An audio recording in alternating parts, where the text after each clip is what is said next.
there, I'm Evelyn Jerome-Alexander with Magellan College Counseling, and I'm here with my colleagues Michelle Silbernasgel, who's in the Seattle area, and Lesa Weber, who's in Texas. And we are here to talk to you today about your college interview. So now I used to interview for Johns Hopkins for about 15 years. I did that before I started helping families through this process. So I have prepped many students for their college interview. I will say the interview process has changed significantly over the last few years. And there are many colleges who used to offer interviews to students who do not offer them anymore. So as you are moving through your college application process, you should look on each college's website and figure out if they offer interviews and if interviews are a part of their application process and their evaluation of you as an applicant. But where we are now, many colleges still do want to interview students, and they do it as a two-way street. They use the interview as an opportunity for you to get to know more about their college, in addition to an opportunity for them to get to know more about you. So we have a PowerPoint that's to the left of this video that's got a whole bunch of information about interviews. But today we're just going to give you about 3 points to keep in mind as you sign up for interviews and as you move through them. And the overall theme of your interview, the overall goal as you go through this is to really be memorable and likable. Anyone who does a college interview is really looking for students who will contribute to their campus community. That's really what this process is all about. So as you are preparing for your interview, keep in mind, and I know your stress level is really high about this, but keep in mind that really what you're going to try to do is just have a really good conversation with the person who's interviewing you. All right, so we're going to get started. Michelle is going to give us our first tip, which is? Well, to be memorable and likable, and as Evelyn just said, to have a really good conversation with the person you're going to be interviewing with, it's a good idea to know who that person is.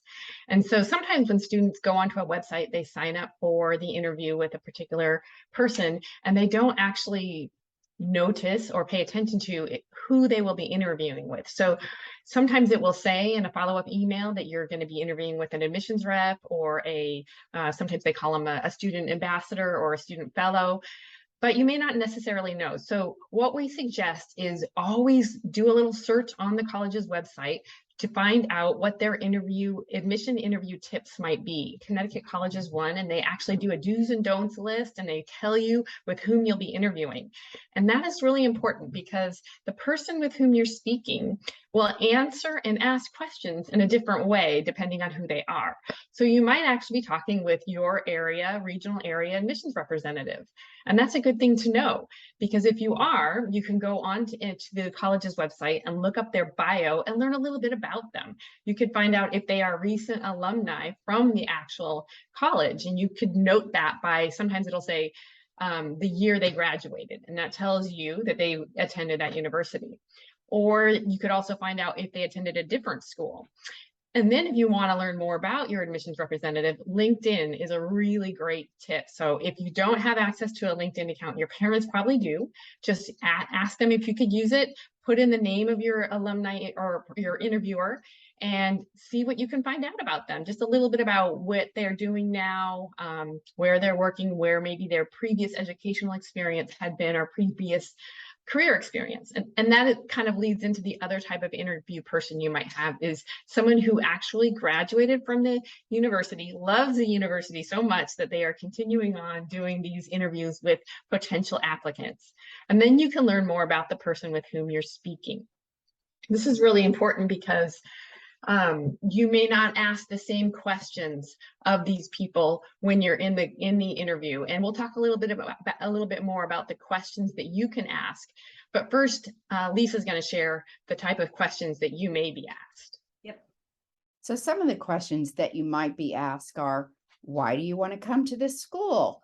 What are you interested in studying? And I think that it's really important for you to be specific about why you want to come to the school.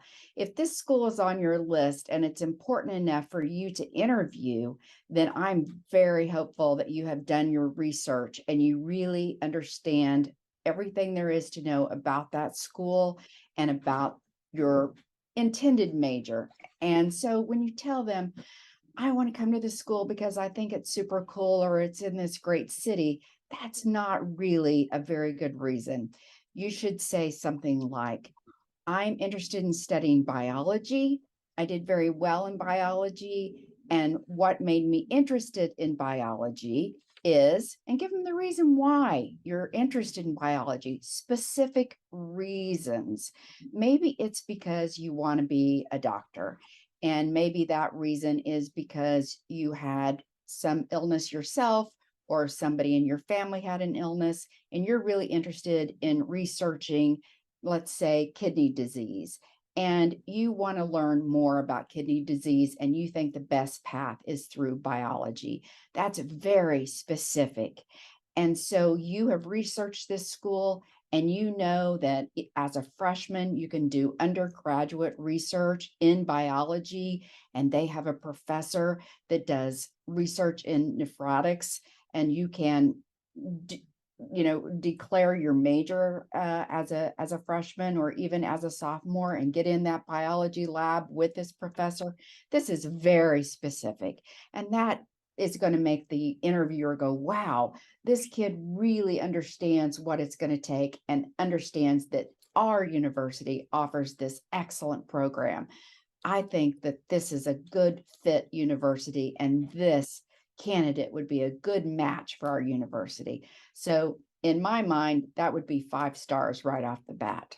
Absolutely. The interviewer is going to very much appreciate, regardless of whether they're a staff person or an alum or a current student, an interviewer will appreciate the fact that you have done your research and done your homework about their school specifically. Like Michelle said, if they're an alum, they're doing it because they loved their experience in some way, right? If they're an admissions staff person, they are likely the first person who will read your application. So you definitely want to take advantage of helping that person remember you and believe about you that you really appreciate what their college has to offer. Okay, so that was tip number 2. Be specific when you're answering questions about yourself, and do your homework as far as you're preparing for your interview with regard to the questions that you will be asking.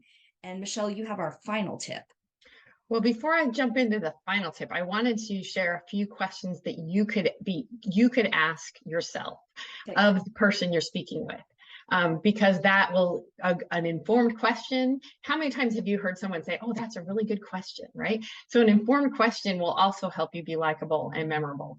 So for example, if you're speaking with an alumni, remember that they may not actually be on campus. They might be someone in your area.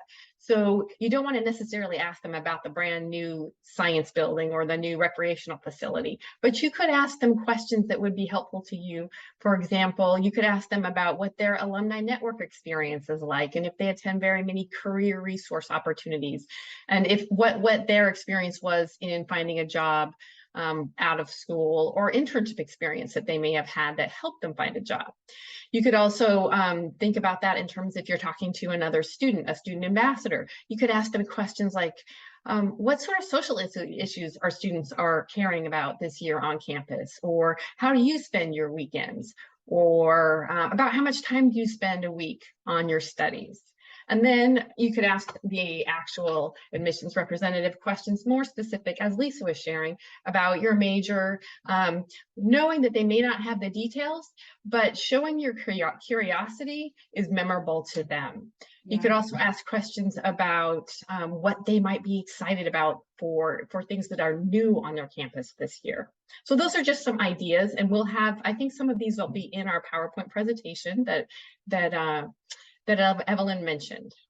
And let me just add something to that. One of the tips that we give people when they tour colleges is when you're thinking about the questions to ask your tour guide, it's kind of a similar situation. You never want to ask a question that you can get the answer to on their website, right? What does that tell them about you? It tells them that you're lazy. You didn't really, click past, the first page or even into the first page. So same with the interview. Don't ask general questions. What's the average class size? what percentage of the classes XYZ have fewer than 20 students.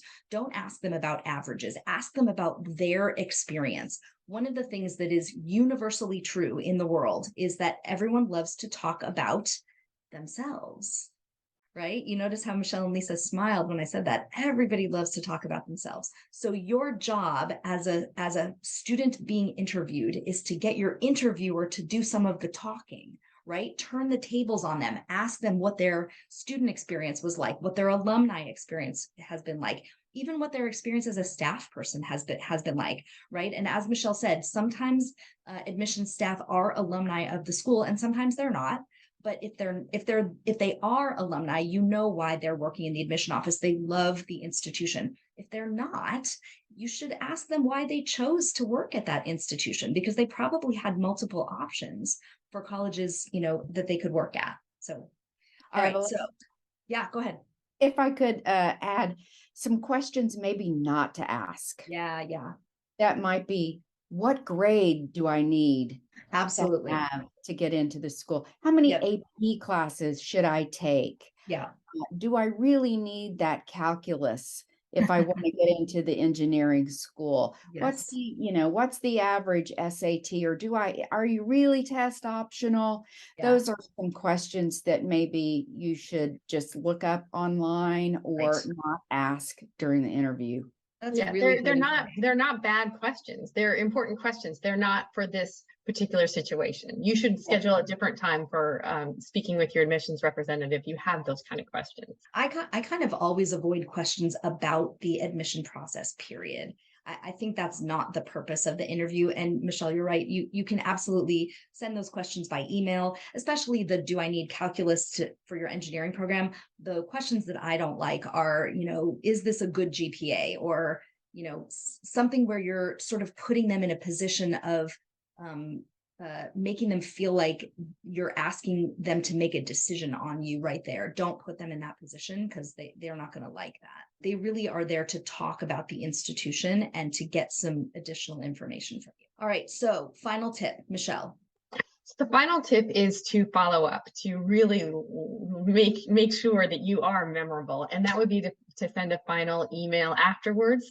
And you may ask, to whom do I send this email? You could send it both to your regional admissions rep if that was not the person who you were interviewing with, and say, thank you. I just had this great interview conversation with so-and-so. Thanks for the opportunity. I learned, and then maybe share a little nugget. And then the same thing, follow up with your actual interviewer. And again, thank them for the opportunity. If there was something special that you remember that you connected with them about, you could make mention of that. Again, memorability and likability. Absolutely. One little thing we didn't mention at the beginning is, if you do have this person's email before you're actually launching into this interview a day or two in advance, and you happen to have a resume, you may want to send it in advance, because you can't assume that they are going to have your application file in front of you. They may know nothing about you. And if they know a little bit about you in the beginning, that helps the conversation. Absolutely. And like I said, I interviewed for Johns Hopkins for 15 years. I never, ever had access to a student's essay or transcript. The only resumes I ever received were from the students themselves, from the students I was interviewing. So that's actually very good advice. All right. Well, thank you, Lesa, and thank you, Michelle. And to those of you who are interviewing for college, we wish you the best of luck.